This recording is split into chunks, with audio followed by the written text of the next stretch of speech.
Chapitre 31 Tradition et traditionnalisme. La falsification de toute chose, qui est, comme nous l'avons dit, un des traits caractéristiques de notre époque, n'est pas encore la subversion à proprement parler, mais elle contribue assez directement à la préparer.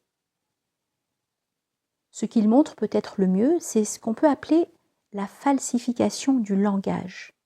c'est-à-dire l'emploi abusif de certains mots détournés de leur véritable sens. Emploi qui est en quelque sorte imposé par une suggestion constante de la part de tous ceux qui, à un titre ou à un autre, exercent une influence quelconque sur la mentalité publique. Il ne s'agit plus là seulement de cette dégénérescence à laquelle nous avons fait allusion plus haut et par laquelle beaucoup de mots sont arrivés à perdre le sens qualitatif qu'ils avaient à l'origine pour ne plus garder qu'un sens tout quantitatif. Il s'agit plutôt d'un détournement par lequel des mots sont appliqués à des choses auxquelles il ne convient nullement et qui sont même parfois opposés à celles qu'ils signifient normalement. Il y a là avant tout un symptôme évident de la confusion intellectuelle qui règne partout dans le monde actuel. Mais il ne faut pas oublier que cette confusion même est voulue par ce qui se cache derrière toute la déviation moderne. Cette réflexion s'impose notamment quand on voit surgir, de divers côtés à la fois, des tentatives d'utilisation illégitime de l'idée même de tradition, par des gens qui voudraient assimiler indûment ce qu'elle implique à leur propre conception dans un domaine quelconque. Bien entendu, il ne s'agit pas de suspecter en cela la bonne foi des uns ou des autres, car dans bien des cas, il peut fort bien y avoir qu'incompréhension pure et simple. L'ignorance de la plupart de nos contemporains à l'égard de tout ce qui possède un caractère réellement traditionnel est si complète qu'il n'y a même pas lieu de s'en étonner. Mais en même temps, on est forcé de reconnaître aussi que ces erreurs d'interprétation et ces méprises involontaires servent trop bien certains plans pour qu'il ne soit pas permis de se demander si leur diffusion croissante ne serait pas due à quelques-unes de ces suggestions qui dominent la mentalité moderne et qui précisément tendent toujours au fond à la destruction de tout ce qui est tradition au vrai sens de ce mot. La mentalité moderne elle-même, dans tout ce qui la caractérise spécifiquement comme telle, n'est en somme,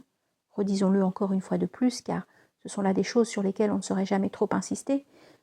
que le produit d'une vaste suggestion collective qui, s'exerçant continuellement au cours de plusieurs siècles, a déterminé la formation et le développement progressif de l'esprit antitraditionnel, en lequel se résume en définitive tout l'ensemble des traits distinctifs de cette mentalité. Mais, si puissante et si habile que soit cette suggestion, il peut cependant arriver un moment où l'état de désordre et de déséquilibre qui en résulte devient si apparent que certains ne peuvent plus manquer de s'en apercevoir. Et alors, il risque de se produire une réaction compromettant ce résultat même. Il semble bien qu'aujourd'hui les choses en soient justement à ce point, et il est remarquable que ce moment coïncide précisément par une sorte de logique immanente,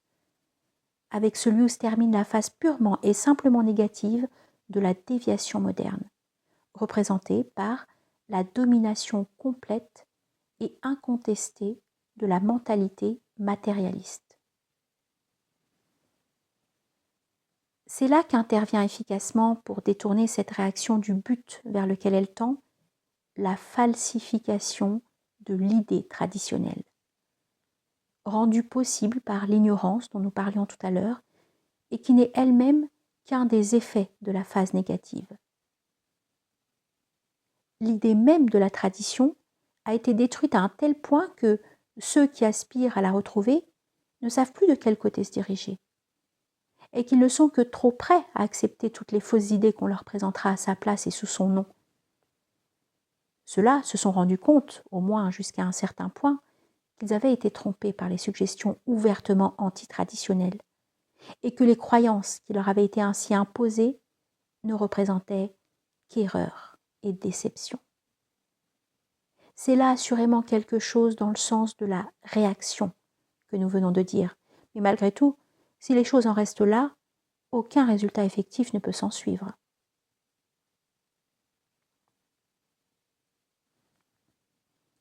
On s'en aperçoit bien en lisant les écrits, de moins en moins rares, où l'on trouve les plus justes critiques à l'égard de la civilisation actuelle,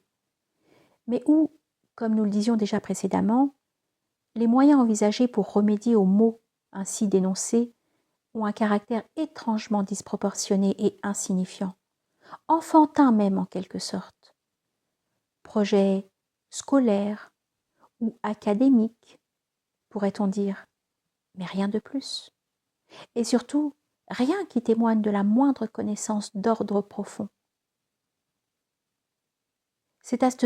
ce stade que l'effort, si louable et si méritoire qu'il soit, peut facilement se laisser détourner vers des activités qui, à leur façon et en dépit de certaines apparences, ne feront que contribuer finalement à accroître encore le désordre et la confusion de cette civilisation dont elles sont censées devoir opérer le redressement. Ceux dont nous venons de parler sont ceux que l'on peut qualifier proprement de traditionalistes, c'est-à-dire ceux qui ont seulement une sorte de tendance ou d'aspiration vers la tradition, sans aucune connaissance réelle de celle-ci. On peut mesurer par là toute la distance qui sépare l'esprit traditionnaliste du véritable esprit traditionnel, qui implique au contraire essentiellement une telle connaissance, et qui ne fait en quelque sorte qu'un avec cette connaissance même. En somme, le traditionnaliste n'est et ne peut être qu'un simple chercheur. Et c'est bien pourquoi il est toujours en danger de s'égarer, n'étant pas en possession des principes qui seuls lui donneraient une direction infaillible. Et ce danger sera naturellement d'autant plus grand qu'il trouvera sur son chemin, comme autant d'embûches, toutes ces fausses idées suscitées par le pouvoir d'illusion qui a un intérêt capital à l'empêcher de parvenir au véritable terme de sa recherche. Il est évident en effet que ce pouvoir ne peut se maintenir et continuer à exercer son action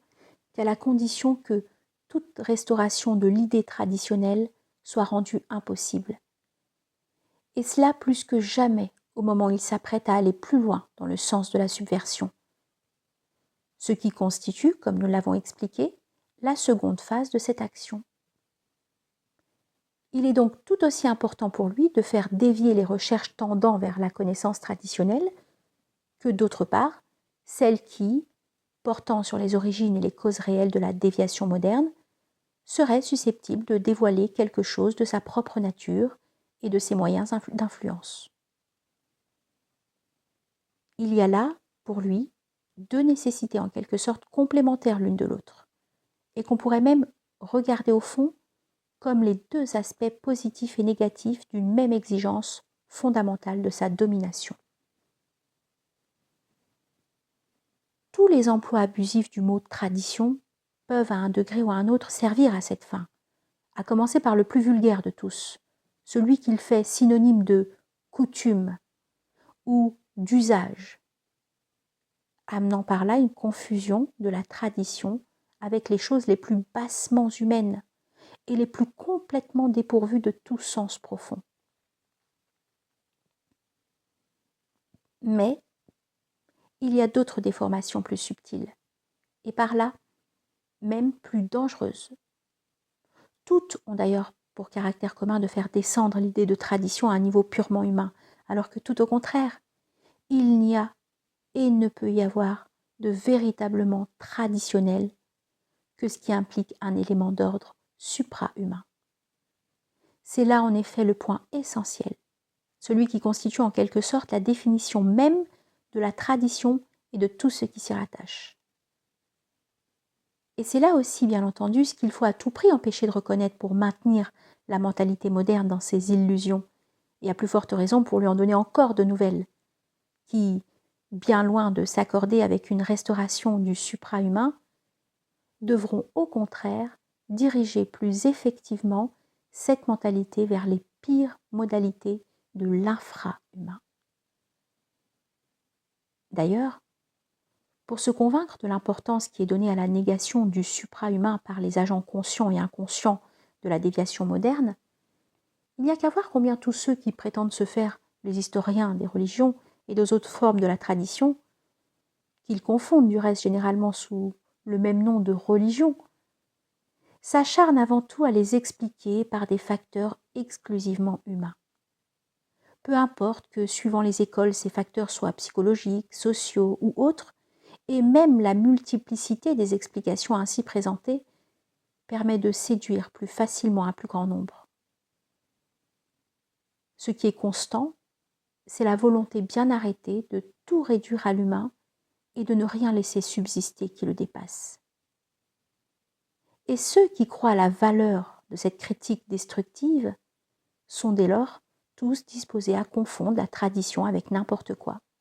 puisqu'il n'y a plus en effet, dans l'idée qu'on leur en a inculquée, rien qui puisse la distinguer réellement de ce qui est dépourvu de tout caractère traditionnel. Dès lors que tout ce qui est d'ordre purement humain ne saurait, pour cette raison même, être légitimement qualifié de traditionnel, il ne peut y avoir par exemple de tradition philosophique, ni de tradition scientifique, au sens moderne et profane de ce mot. Et bien entendu, il ne peut y avoir non plus de tradition politique. Là, du moins, où toute organisation sociale traditionnelle fait défaut, ce qui est le cas du monde occidental actuel. Ce sont pourtant là quelques-unes des expressions qui sont employées couramment aujourd'hui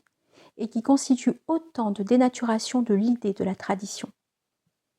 Et il va de soi que si les esprits traditionnalistes dont nous parlions précédemment peuvent être amenés à laisser détourner leur activité vers l'un ou l'autre de ces domaines et à y limiter tous leurs efforts, leurs aspirations se trouveront ainsi neutralisées et rendues parfaitement inoffensives, si même elles ne sont parfois utilisées à leur insu dans un sens tout opposé à leurs intentions. Il arrive en effet qu'on va jusqu'à appliquer le nom de tradition à des choses qui, par leur nature même, sont aussi nettement antitraditionnelles que possible. C'est ainsi qu'on parle de tradition humaniste ou encore de tradition nationale, alors que l'humanisme n'est pas autre chose que la négation même du supra-humain et que la constitution des nationalités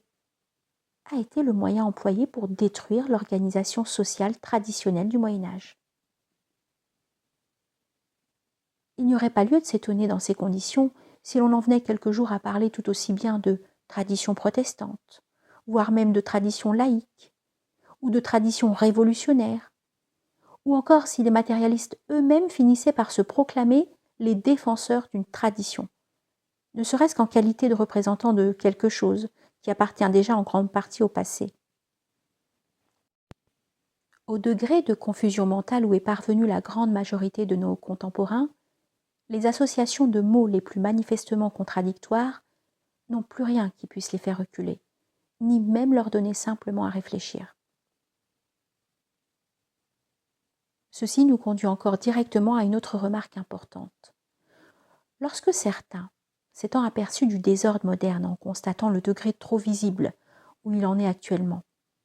surtout depuis que le point correspondant au maximum de solidification a été dépassé, lorsqu'ils veulent réagir d'une façon ou d'une autre, le meilleur moyen de rendre inefficace ce besoin de réaction n'est-il pas de l'orienter vers quelqu'un des stades antérieurs et moins avancés de la même déviation, où ce désordre n'était pas encore devenu aussi apparent et se présentait, si l'on peut dire, sous des dehors plus acceptables pour qui n'a pas été complètement aveuglé par certaines suggestions? Tout traditionnaliste d'intention doit normalement s'affirmer anti-moderne. mais il peut n'en être pas moins affecté lui-même sans s'en douter par les idées modernes sous quelque forme plus ou moins atténuée, et par là même plus difficilement discernable, mais correspondant pourtant toujours en fait à l'une ou à l'autre des étapes que ces idées ont parcourues au cours de leur développement. Aucune concession, même involontaire ou inconsciente, n'est possible ici, car de leur point de départ à leur aboutissement actuel, et même encore au-delà de celui-ci, tout se tient et s'enchaîne inexorablement. À ce propos, nous ajouterons encore ceci. Le travail ayant pour but d'empêcher toute réaction de viser plus loin que le retour à un moindre désordre, en dissimulant d'ailleurs le caractère de celui-ci et en le faisant passer pour l'ordre, rejoint très exactement celui qui est accompli. D'autre part, pour faire pénétrer l'esprit moderne à l'intérieur même de ce qui peut encore subsister en Occident des organisations traditionnelles de tout ordre. Le même effet de neutralisation des forces dont on pourrait avoir à redouter l'opposition est pareillement obtenu dans les deux cas. Ce n'est même pas assez de parler de neutralisation, car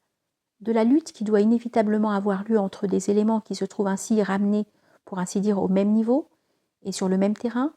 et dont l'hostilité réciproque ne représente plus par là, au fond, que celle qui peut exister entre des productions diverses et apparemment contraires de la même déviation moderne, il ne pourra finalement sortir qu'un nouvel accroissement du désordre et de la confusion, et ce ne sera encore qu'un pas de plus vers la dissolution finale. Entre toutes les choses plus ou moins incohérentes qui s'agitent et se heurtent présentement, entre tous les mouvements extérieurs de quelque genre que ce soit, il n'y a donc nullement, au point de vue traditionnel, ou même simplement traditionnaliste, à prendre parti, suivant l'expression employée communément, car ce serait être dupe. Et les mêmes influences s'exerçant en réalité derrière tout cela, ce serait proprement faire le jeu, leur jeu, que de se mêler aux luttes voulues et dirigées invisiblement par elles. Le seul fait de prendre parti, dans ces conditions, constituerait donc déjà en définitive, si inconsciemment que ce fût, une attitude véritablement antitraditionnelle. Nous ne voulons faire ici aucune application particulière, mais nous devons tout au moins constater d'une façon tout à fait générale que en tout cela, les principes font également défaut partout, bien qu'on n'ait assurément jamais tant parlé de principes qu'on le fait aujourd'hui de tous les côtés, appliquant à peu près indistinctement cette désignation à tout ce qui la mérite le moins, et parfois même à ce qui implique au contraire la négation de tout véritable principe. Et cet autre abus d'un mot est encore bien significatif quant aux tendances réelles de cette falsification du langage, dont le détournement du mot de tradition nous a fourni un exemple typique, et sur lequel nous devions insister plus particulièrement parce qu'il est le plus directement lié au sujet de notre étude, en tant que celle-ci doit donner une vue d'ensemble liée au sujet de notre étude, en tant que celle-ci doit donner une vue d'ensemble des dernières phases de la descente cyclique. Nous ne pouvons pas en effet nous arrêter au point qui représente proprement l'apogée du règne de la quantité, car ce qui le suit se rattache trop étroitement à ce qui le précède pour pouvoir en être séparé autrement que d'une façon tout artificielle. Nous ne faisons pas d'abstraction, ce qui n'est en somme qu'une autre forme de la simplification chère à la mentalité moderne. Mais nous voulons au contraire envisager, autant qu'il est possible, la réalité telle qu'elle est, sans rien en retrancher d'essentiel pour la compréhension des conditions de l'époque actuelle.